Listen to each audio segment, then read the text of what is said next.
Graça e paz, irmãos. Amém. Recebe a honra, recebe a glória, todo o poder, todo o domínio pertence somente ao Rei Jesus. Estamos aqui nessa noite exatamente para louvar, para honrar o nosso Rei Jesus. Seja muito bem-vindo, você que está aqui nessa noite, você que nos visita, que Deus te encha de alegria, promova no seu coração assim a alegria que só o Espírito Santo dá, em nome de Jesus.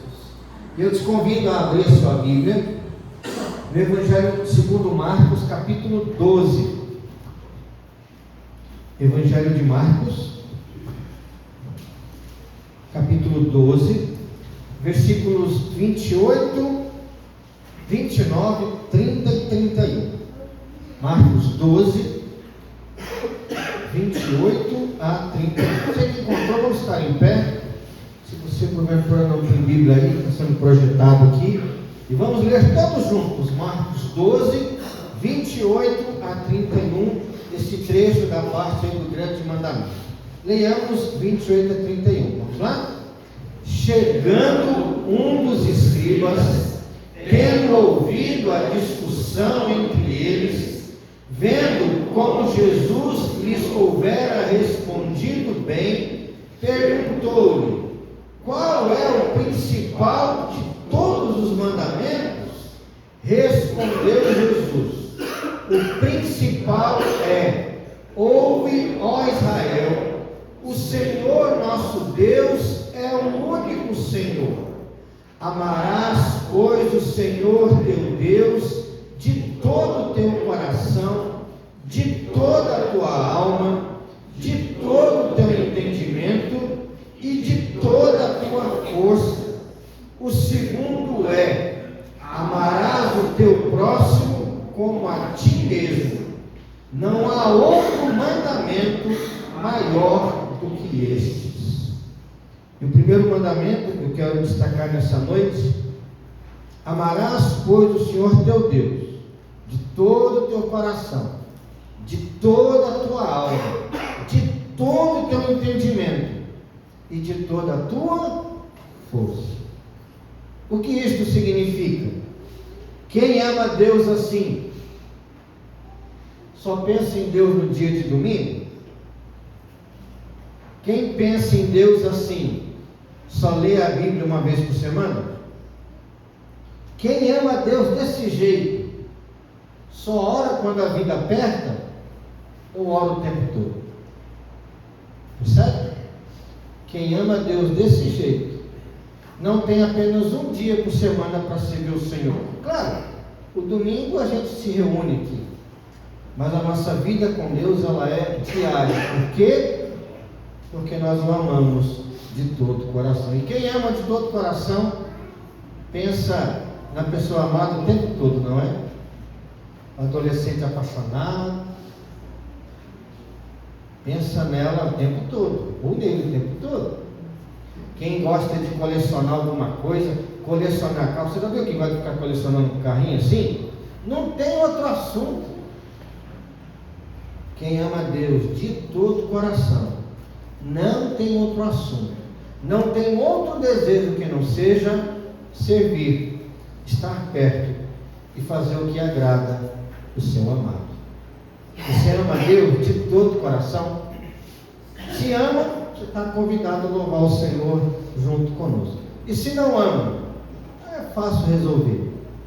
Olha e diz assim: Espírito Santo, me faz amar o Senhor de todo o coração, com todo o entendimento, com toda a minha alma e com toda a minha força. Vamos orar? Pai amado, esse culto é para o Senhor, a nossa vida pertence ao Senhor, nossos pensamentos queremos que o Senhor os leve cativos à Tua presença, os desejos da nossa alma, Pai, nós queremos que estejam de acordo com o querer, a vontade do Senhor, porque nós te amamos. Mas se falta em nós esse amor, se falta em nós essa dedicação, veneração e adoração por Ti, muda a nossa alma e nos faz Te amar, nos faz desejar estar na Tua presença, na oração, na leitura e meditação da Bíblia, ou nesse momento de culto com outros irmãos. Ao cantarmos a Ti, Pai, que esse louvor saia de todo o nosso coração, e que as palavras sejam verdade na boca de cada um de nós. Ó Deus, nós Te amamos e queremos conhecer o Senhor mais, para Te amarmos ainda mais. Assim oramos, no nome de Jesus. Amém. E amém. Ainda em pé, vamos louvar o Senhor com cânticos espirituais nessa noite. Então nós já vamos direto assim para o louvor. Não vou pedir para você sentar para logo depois o Guilherme tem que se levantar, entendeu? Vamos louvar o Senhor de todo coração nessa noite. Se porventura durante o primeiro louvor você trouxe o seu dia, a sua oferta nessa noite, você pode fazer e depois estar no ofilácio. Mas acima de tudo, vamos louvar o Senhor com todo o nosso coração. Em nome de Jesus.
canção que nós vamos cantar, irmãos, é uma canção que faz um certo tempo que nós não cantamos na igreja.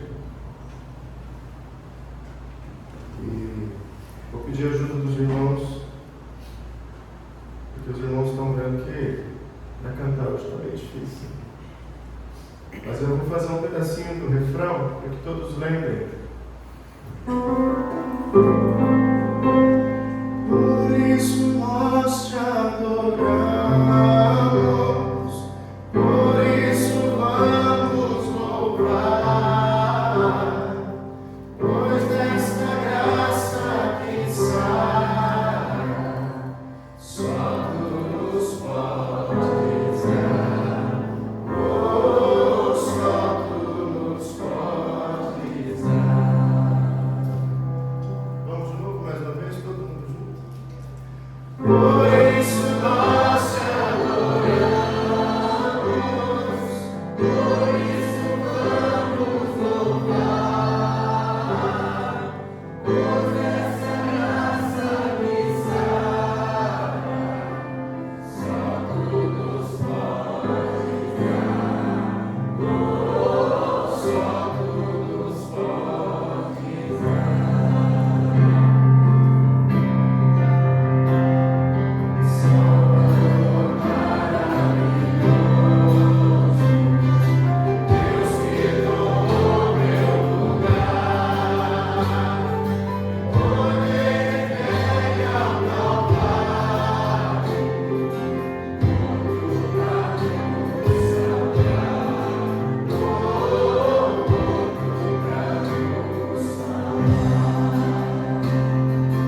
cuidado de nós, o Senhor não tem que ficar nada nos nossos lares. Continue abençoando esse restante desse culto, que tudo que seja ministrado aqui, ó Pai, seja para a honra e glória do seu nome. Nós vamos em nome de Jesus. Amém. Os irmãos podem se assentar.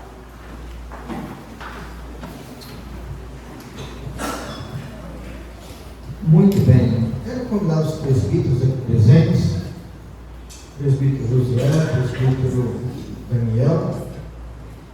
Vou convidar a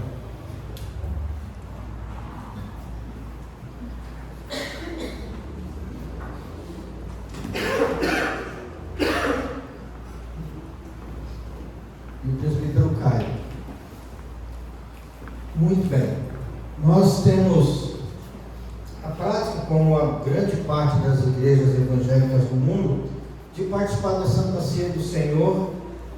Depende do dia, tem igreja que é no primeiro sábado do mês, tem igreja que é no primeiro domingo do mês.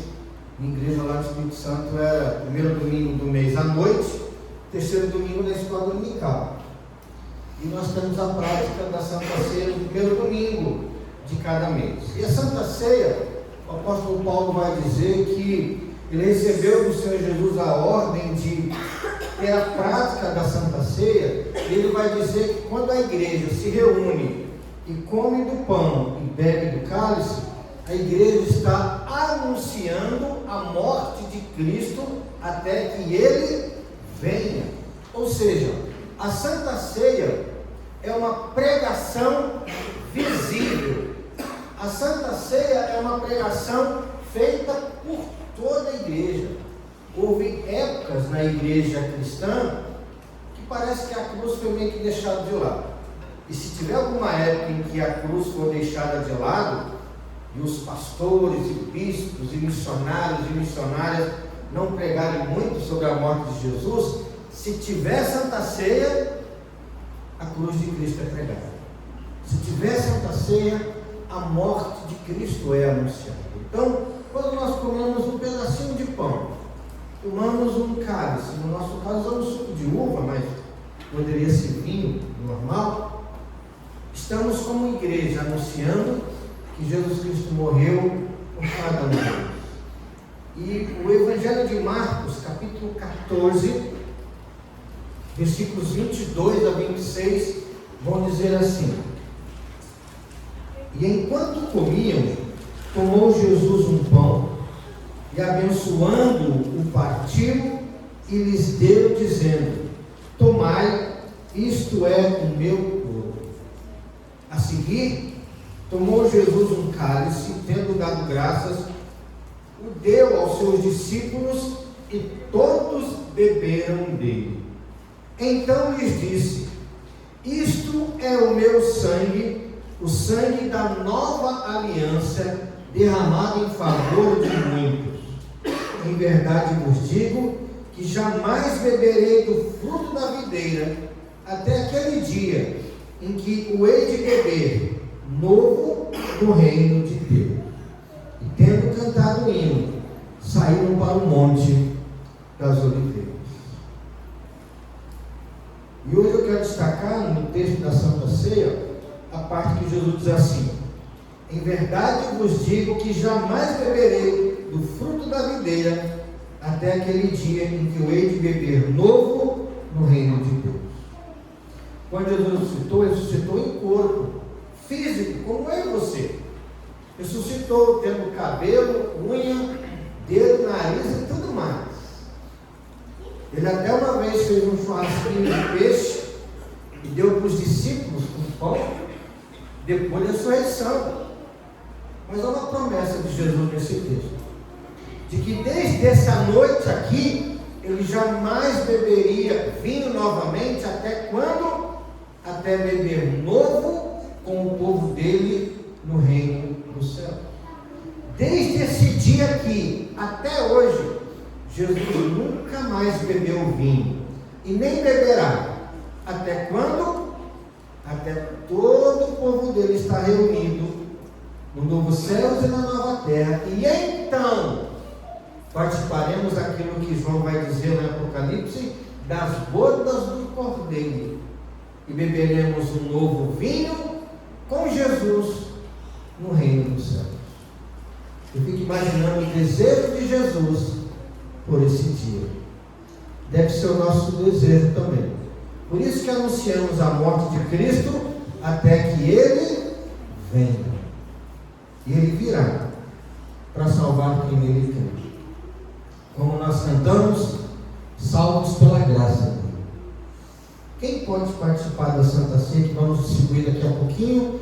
Qualquer membro de qualquer igreja evangélica, você vem em comunhão com a sua igreja, você está convidado a participar da Santa Ceia.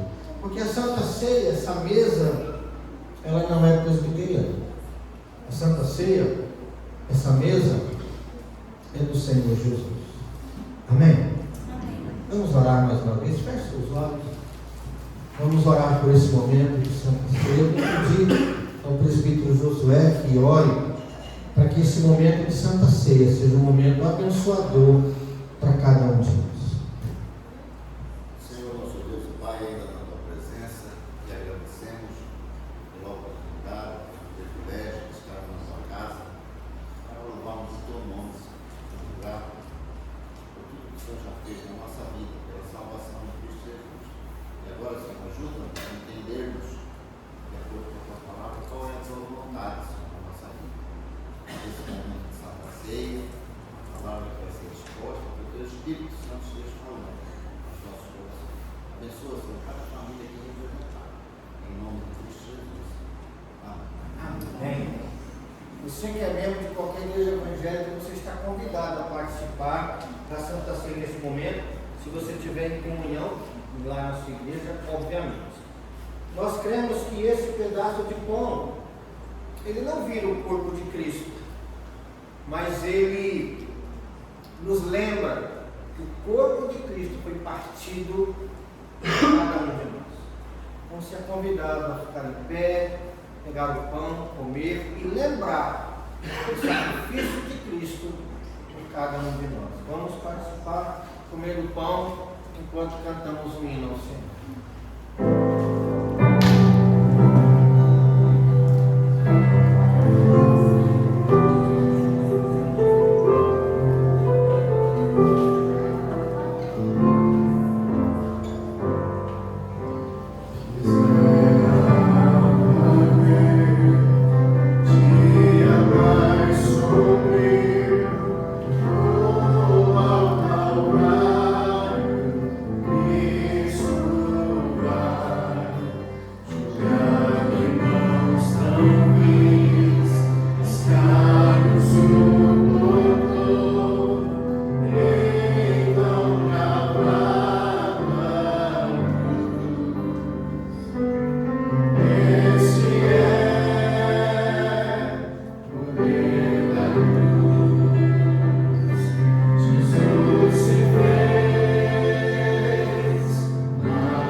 Que amor maravilhoso!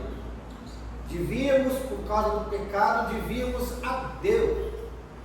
O próprio Deus resolveu mandar seu Filho para pagar essa dívida no nosso lugar. Semelhantemente, vamos participar do cálice nesse instante. Depois de terem comido o pão, o texto vai dizer que Jesus tomou um cálice e disse aos discípulos: bebei dele todos, porque aqui está a nova aliança. E a nova aliança não é por mérito, não é por obras, mas a nova aliança é no meu sangue. Essa escuridão,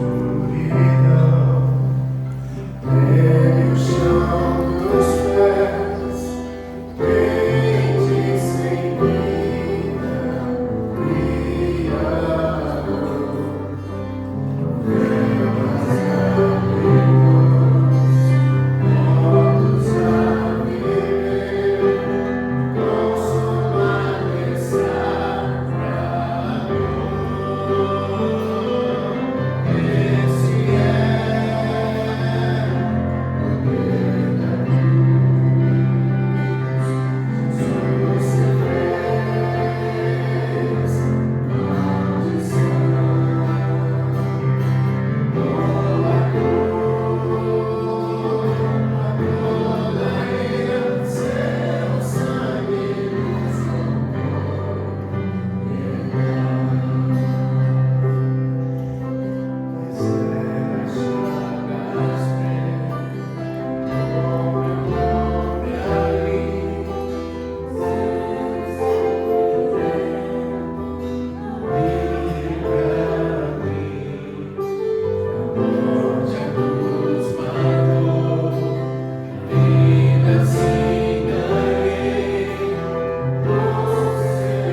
Peça a Deus que realmente você que participou da Santa Ceia, ou você que apenas presenciou o momento da ceia, que esse ato de culto alimente a sua alma, te fortaleça contra as tentações, que faça você confiar no perdão de Deus, se porventura você caiu em pecado, que você seja alimentado, a sua alma saciada pelo pão vivo que desceu do céu. Obrigado, Jesus, por esse momento de Santa Ceia. Lembramos e anunciamos a tua morte. E fazemos isso com alegria, porque na tua morte há salvação para cada um de nós. Nos alimente, nos fortaleça, em nome de Jesus. Amém. Vamos chamar as crianças aqui, vamos lá? Vamos cantar para as crianças virem aqui?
Mas eu acho tão importante crescerem ouvindo sempre a palavra do Senhor.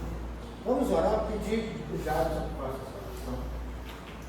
Senhor, nós queremos agradecer essa noite, a vida das nossas crianças, Pai. Abençoa, Senhor Deus, cada uma delas. Da mesma maneira, Senhor, vem abençoar os pais, Senhor Deus, que nós, a cada dia, possamos estar capacitados a ensinar a eles o caminho ao qual eles devem andar e nunca se desviar deles, Senhor Deus. Prepara os professores, a professora qual vai estar ministrando a sua palavra, que seja plantada essa semente, que essa semente cresça e floresça em seus corações. É o que nós pedimos e te agradecemos no nome de Jesus. Amém. Vamos lá?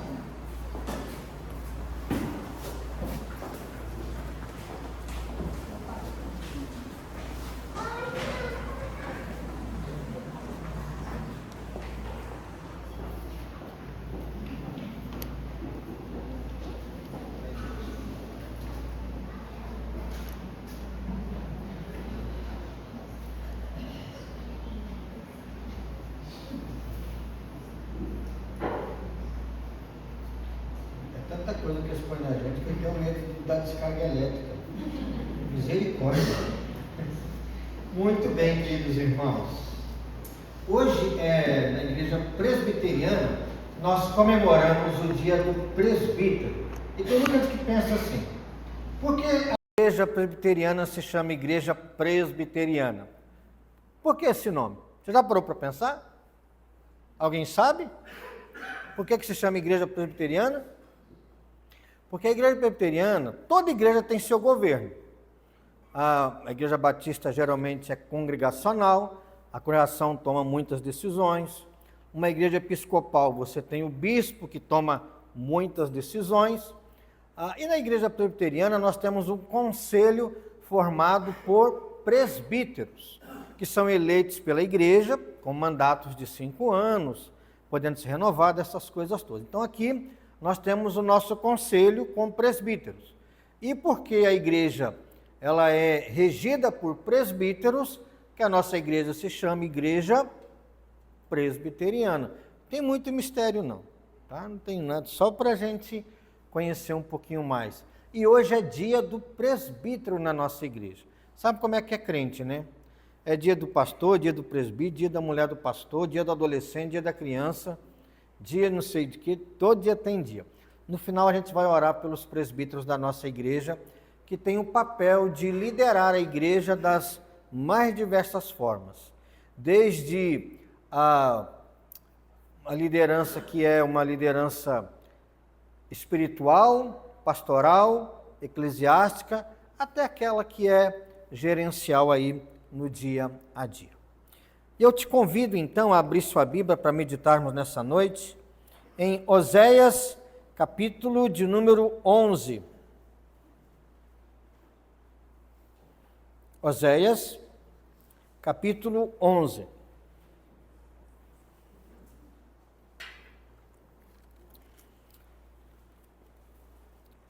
Você que nos acompanha aí pela internet aí, que Deus te abençoe, seja agora ao vivo ou depois gravado. Oséias capítulo 11. Nessa noite, o meu texto para nós meditarmos é do versículo 1 ao versículo 4. Mas eu vou ler o capítulo todo e você me acompanha aí, Oséias 11. O amor de Deus Pai, a ingratidão de Israel. Oséias 11 diz assim: Quando Israel era menino, eu o amei, e do Egito chamei o meu filho. Quanto mais eu os chamava, tanto mais se iam da minha presença. Sacrificavam a Baalins e queimavam incenso às imagens de escultura. Todavia, eu ensinei a andar a Efraim, tomei-os nos meus braços, mas não atinaram que eu os curava. Atraí-os com cordas humanas, com laços de amor, e fui para eles como quem alivia o jugo de sobre as suas queixadas, e me inclinei para dar-lhes de comer. Não voltarão para a terra do Egito, mas o assírio será o seu rei, porque recusam converter-se. A espada cairá sobre as suas cidades, e consumirá os seus ferrolhos e as devorará por causa dos seus caprichos. Porque o meu povo é inclinado a desviar-se de mim. Se é concitado a dirigir-se acima, ninguém o faz. Como te deixaria, ó Efraim? Como te entregaria, ó Israel? Como te faria como a Adimá? Como fazer-te um Zeboim? Meu coração está comovido dentro de mim, as minhas compaixões a uma se acendem.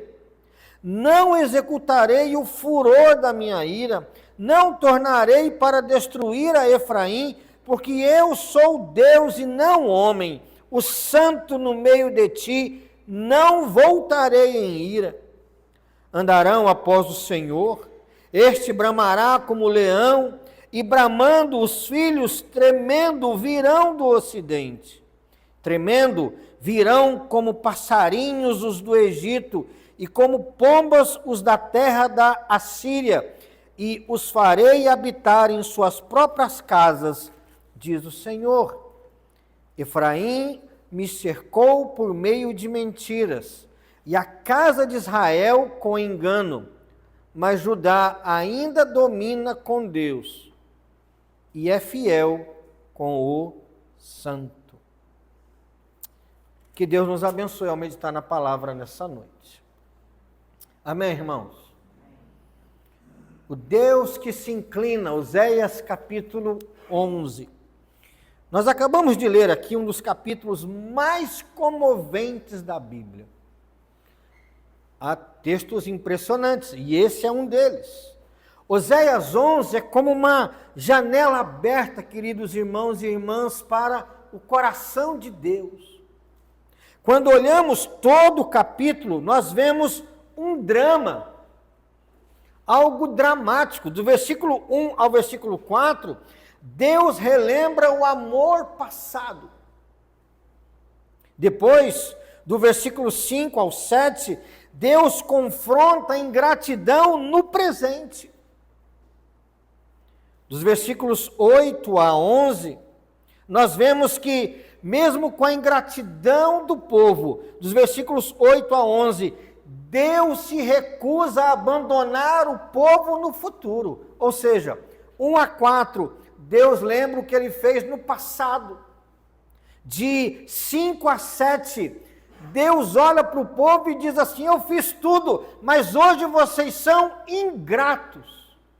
E dos versículos 8-11, Deus não quer derramar a ira sobre esse povo.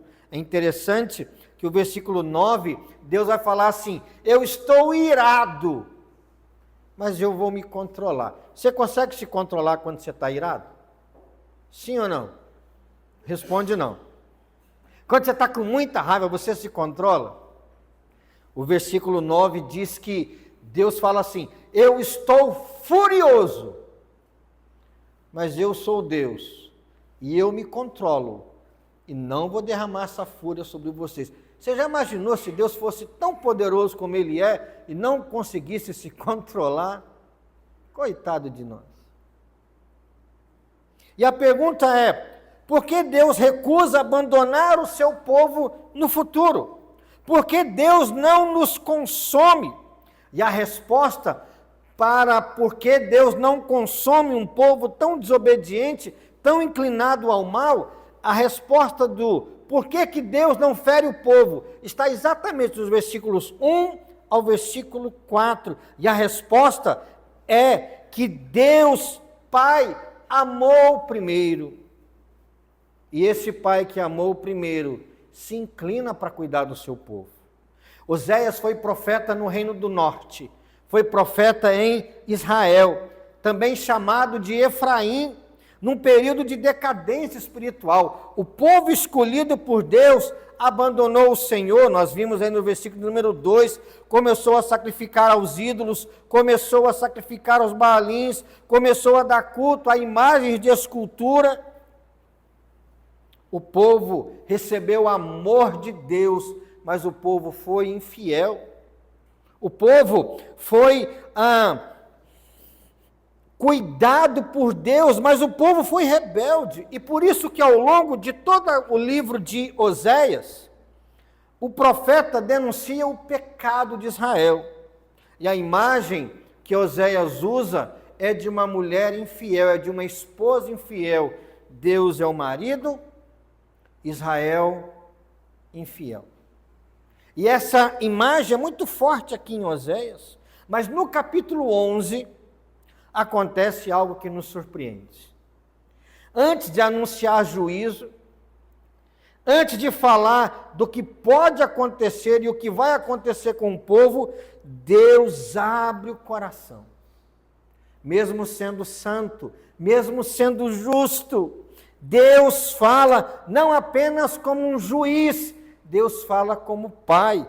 Por isso que o versículo 1 começa assim: quando Israel era menino, eu o chamei, e do Egito chamei quem? Meu filho. Deus não se apresenta primeiro como juiz, Deus se apresenta como pai. E ao recordar a sua história, Deus recorda a sua história com Israel, Deus revela uma verdade que percorre toda a Bíblia. Qual verdade que percorre toda a Bíblia? Que a história da salvação começa com Deus vindo ao encontro do homem. Não é o homem que procura Deus, é Deus que busca o homem. E que maravilhoso isso é, porque se Deus fosse esperar nós o buscarmos, quem ia? Quem ia? Então quero ver com os irmãos 3 coisas rapidamente nessa noite aqui. 3 verdades. Primeiro, ou 3 movimentos. O primeiro ponto é o pai que amou primeiro. Olha o versículo 1. Veja, a primeira coisa que Deus destaca em sua relação com Israel é o seguinte: quando Israel era menino, o que é que eu fiz? Eu o amei. Antes de Israel obedecer, antes de Israel oferecer alguma coisa a Deus, Deus já havia colocado sobre Israel o seu amor. Israel era apenas um menino, pequeno, frágil, sem importância. Lembra quando Deus foi tirar Israel lá do Egito, da escravidão, Egito era a nação poderosa, os filisteus poderosos, os cananeus poderosos. Já havia Babilônia, já havia outras regiões. Israel era o quê? Nada. E Deus resolveu amar aquele povo. Essa é uma das grandes verdades da graça. Deus não ama porque encontra grandeza em nós, dignidade em nós. Deus ama porque o amor pertence ao caráter de Deus. João até vai dizer o quê? Que Deus é amor. Por que Ele ama? Porque eu sou bonito. Por que Ele me ama? Porque eu sou pobre. Por que Ele me ama? Porque eu sou rico. Por que Ele me ama? Porque eu sei cantar bem? Não. Deus me ama porque o caráter de Deus é amar.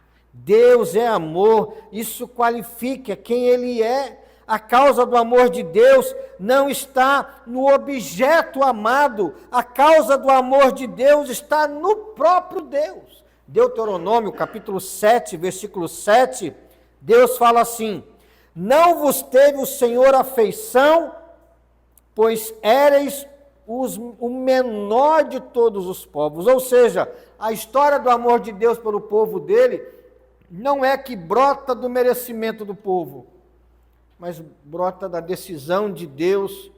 O texto de Oséias 11 começa com o pai que amou primeiro, e essa também é a nossa história. O Evangelho não começa com o homem subindo até Deus. O Evangelho começa com Deus descendo até o homem. Nossa esperança nunca está em nós mesmos. Se dependesse da nossa fidelidade, todos nós estaríamos perdidos. Nossa segurança está naquele que nos amou primeiro. Quando Israel era menino, quando Israel não tinha obra, quando Israel não tinha valor, quando Israel era apenas um grupinho de escravos, eu o amei.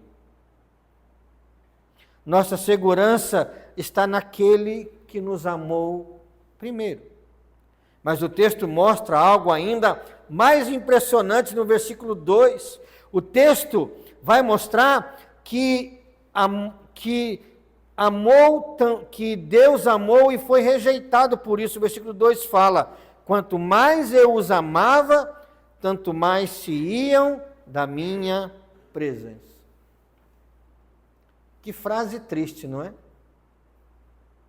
Deus falando: eu amei, eu chamei, eu libertei, mas quanto mais eu amava esse povo, mais esse povo se afastava de mim. O problema de Israel não era a falta da revelação de Deus, não era a falta de escritura, não era a falta de profeta, não era a falta de pregação. O coração humano é capaz de receber graça e ainda assim fugir de Deus que concede graça. Isso é duro, não é? O homem consegue receber a graça de Deus e mesmo assim fugir da graça de Deus, fugir das bênçãos. Lembra dos 10 leprosos curados por Jesus? Quantos voltaram para agradecer? Apenas um. Percebe? Alcançado pela compaixão de Cristo. Mas não queriam nada com Cristo, nem lembraram de voltar para agradecer. Esse é o drama do pecado. Não é apenas que o pecado é quebrar uma regra. Pecado é rejeitar um relacionamento com Deus. É afastar-se daquele que nos ama. E mesmo assim, Deus continua falando. Mesmo assim, Deus continua lembrando e revelando a si mesmo ao povo. Se no primeiro ponto nós vimos o pai que amou primeiro, no segundo ponto nós vemos o pai que se aproxima e alivia o peso. Apesar de Deus amar e o povo se afastar, Deus vai continuar. Versículo 3. Ou seja, versículo 2. Eu os amava, eu os chamava e iam da minha presença. adoravam outros deuses. Versículo 3: todavia, eu ensinei a andar a Efraim, tomei-o nos meus braços, mas não atinaram que eu os curava. Percebe o movimento de Deus? Versículo 1: quando Israel era um bebê, eu amei, eu chamei, era apenas um menino, e eu cuidei, livrei, e quanto mais eu os chamava, mais se afastavam de mim, mas mesmo assim eu me mantive fiel. E depois esse povo cresceu, e no versículo 3, todavia eu ensinei a Efraim, ou a Israel, fazer o quê? Andar. Percebe? Deus chamou um menino, agora esse povo já começa a andar, e Deus continua cuidando do povo dele. O pai então se aproxima e alivia o peso. Todavia eu ensinei Efraim a andar, tomei-o nos meus braços. Efraim representa aqui todo Israel. Agora a imagem muda. Israel, uma criança aprendendo a andar, uma criança que cai, que se desequilibra, que se perde, e o pai levanta a criança novamente. É assim que Deus descreve seu relacionamento com o seu povo. Deus apresenta-se como um pai cuidadoso. E o texto vai dizer mais: todavia eu ensinei a andar a Efraim, tomei-o nos meus braços, mas não atinaram que eu os curava. Enquanto Deus fazia o povo aprender a andar, o povo caía, se machucava e Deus curava. Quantas vezes isso aconteceu? Lembra dos juízes? Deus levantava um juiz, libertava o povo era fiel. O juiz morria e o povo voltava para o pecado. Pois você pode ler Juízes. Deus ensinando o povo a andar, o povo caía e Deus ia lá e curava. Um pai sempre cuidadoso. O texto vai dizer então que não atinaram que Deus os curava. Eles receberam o cuidado, mas não reconheceram a mão do cuidador. E essa continua sendo uma das grandes tragédias humanas, desfrutar das dádivas de Deus e esquecer do próprio Deus. Então chegamos ao versículo 4, que é para mim um dos versículos mais emblemáticos da Bíblia. O versículo 4 de Oséias 11 é um versículo que eu decorei na minha adolescência. Oséias 11, 4 foi um dos textos que quando eu tinha 12, 13 anos, eu li a primeira vez e me encantou. E lá se vão uns 40 anos, deixa para lá quase. E o versículo 4 ele é especial para mim, muito especial para mim. Atraí-os com cordas humanas, com laços de amor. Deus poderia conduzir o seu povo à força. Deus pode ou não pode fazer a gente dobrar o joelho e nos obrigar? Tem poder ou não tem para isso? Claro que tem.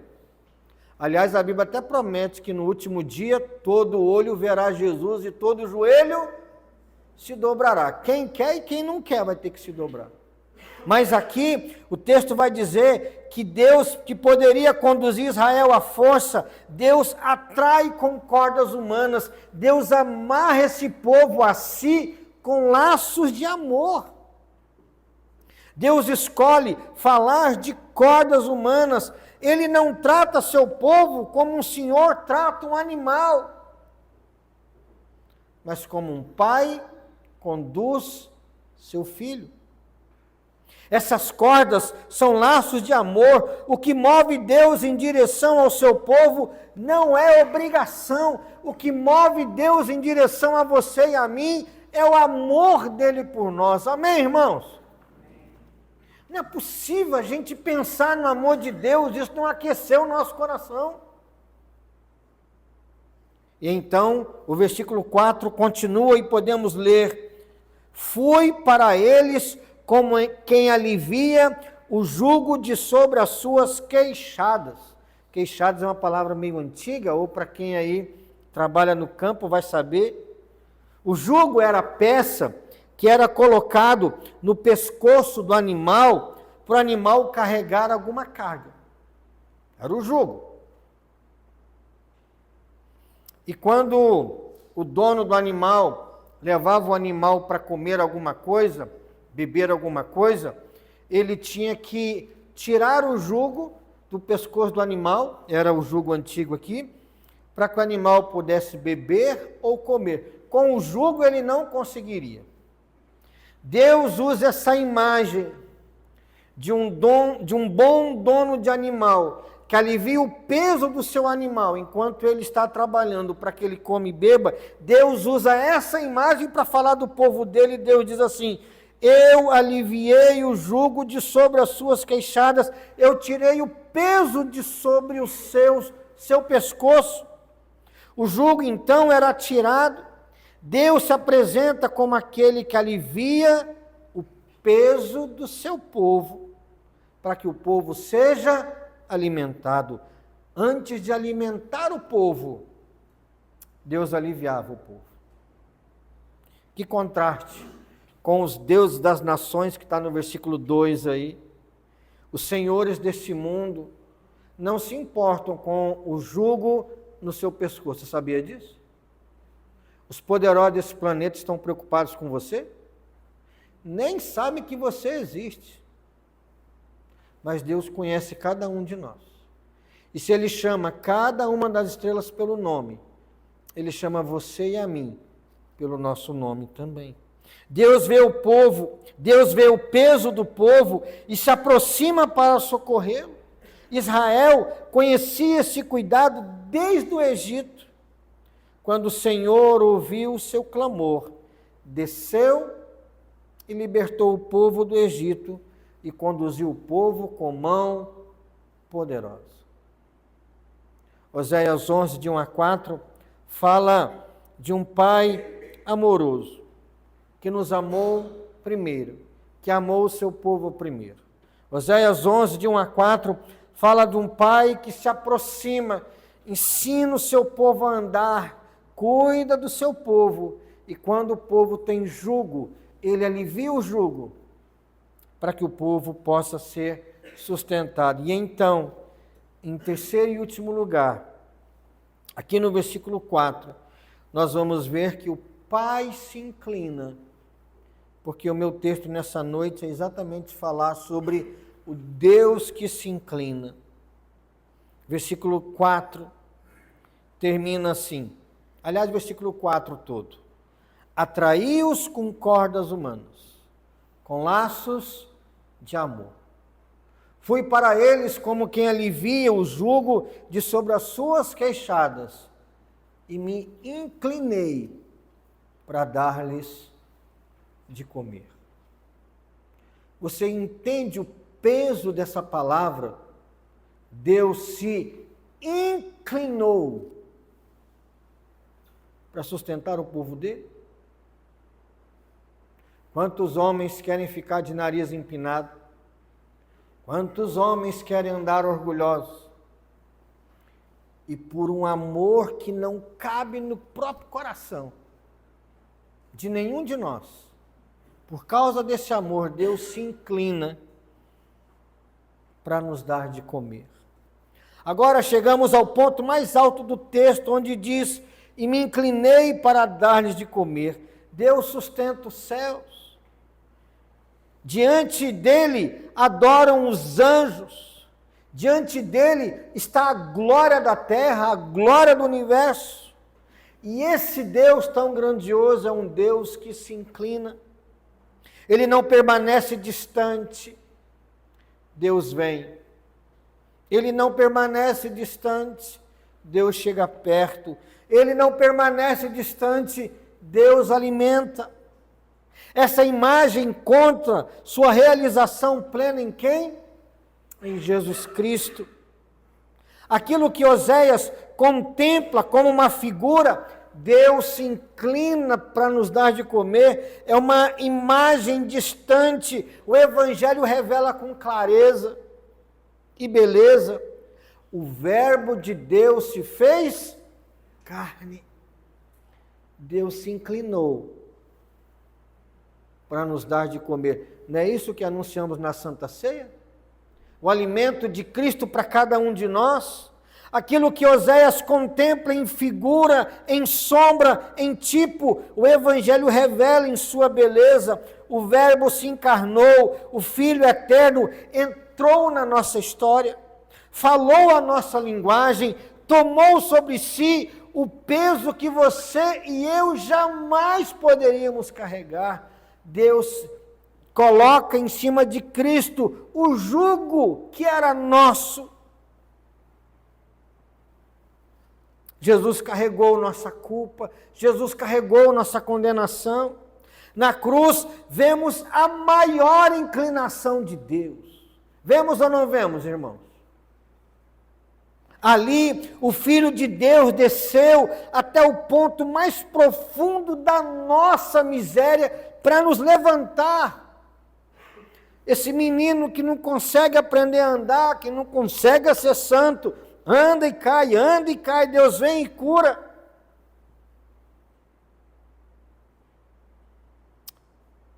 Deus não esperou que subíssemos até Ele. Nós não conseguiríamos. Deus em Cristo, lá na cruz, se inclinou, tirando o jugo do nosso pescoço e nos alimentando com o pão vivo do céu. Por isso que um certo dia, lá em Mateus 11, 28, Jesus diz assim: vinde a mim, todos os que estáis cansados e sobrecarregados, e eu vos aliviarei. O convite de Cristo revela o mesmo coração que vemos em Oséias. Um Deus que recebe pecadores, um Deus que sustenta os cansados e se aproxima dos que não conseguem andar sozinhos. Oséias 11, de 1 a 4, fala do Deus que se inclina. E eu quero concluir.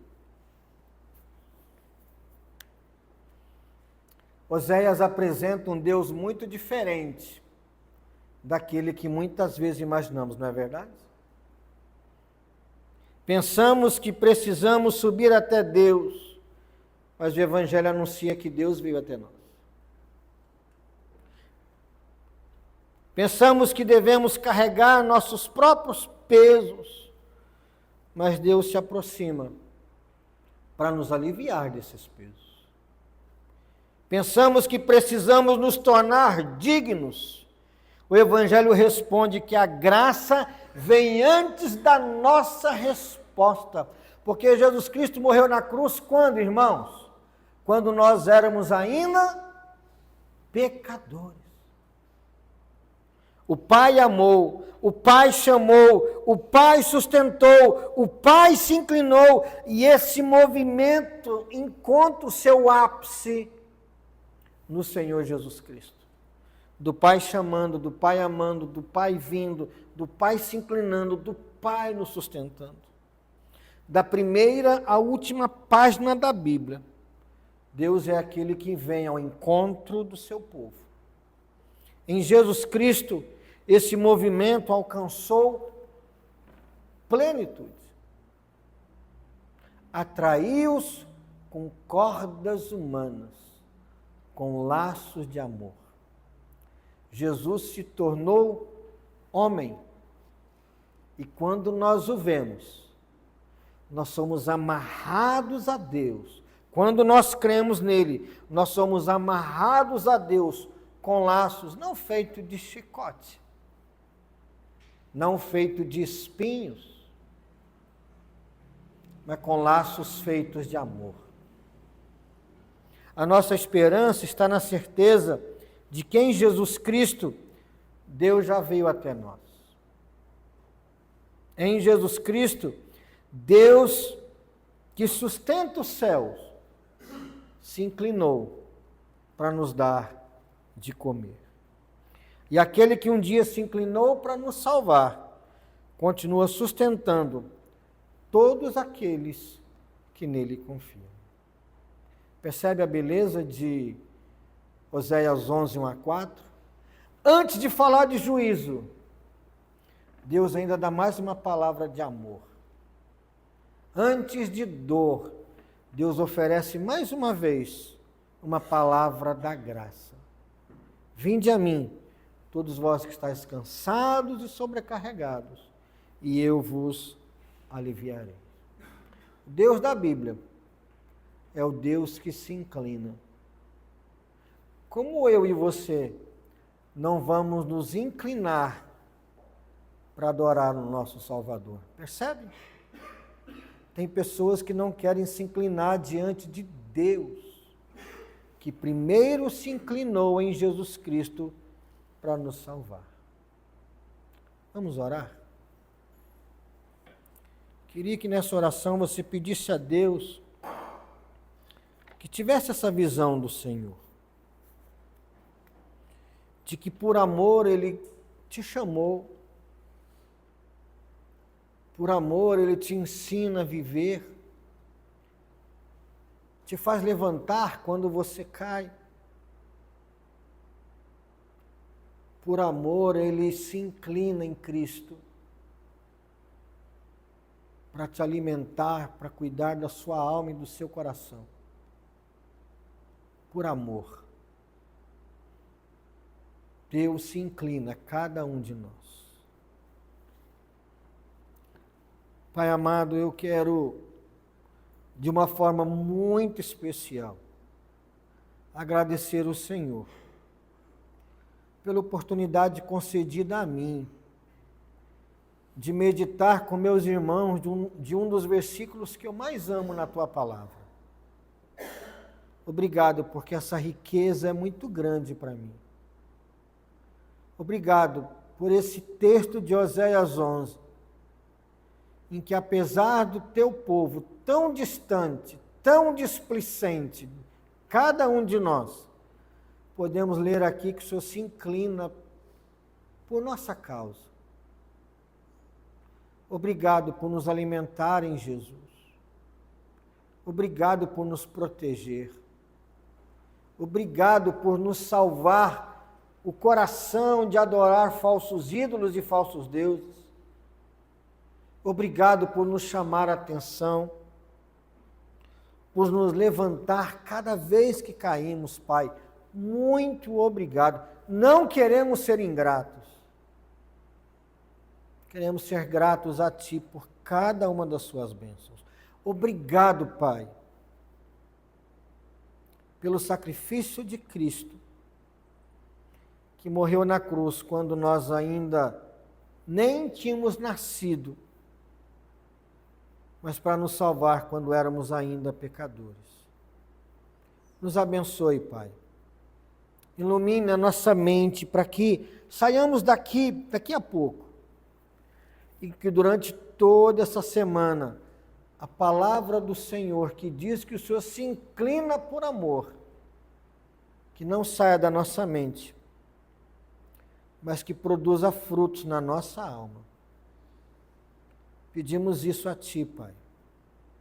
Queridos irmãos, que a graça do nosso Senhor Jesus Cristo, o amor de Deus, o nosso eterno Pai, e as consolações do Espírito Santo repousem sobre cada um de nós, hoje e eternamente. Amém e amém. Amém, irmãos? Feliz com Jesus? Feliz com Jesus. Muito bem. Bom, estamos encerrando o culto. Antes de encerrar, nós vamos orar pelos presbíteros daqui a pouquinho. Só quero dar 2 avisos. Terça-feira teremos reunião de oração, 19h30.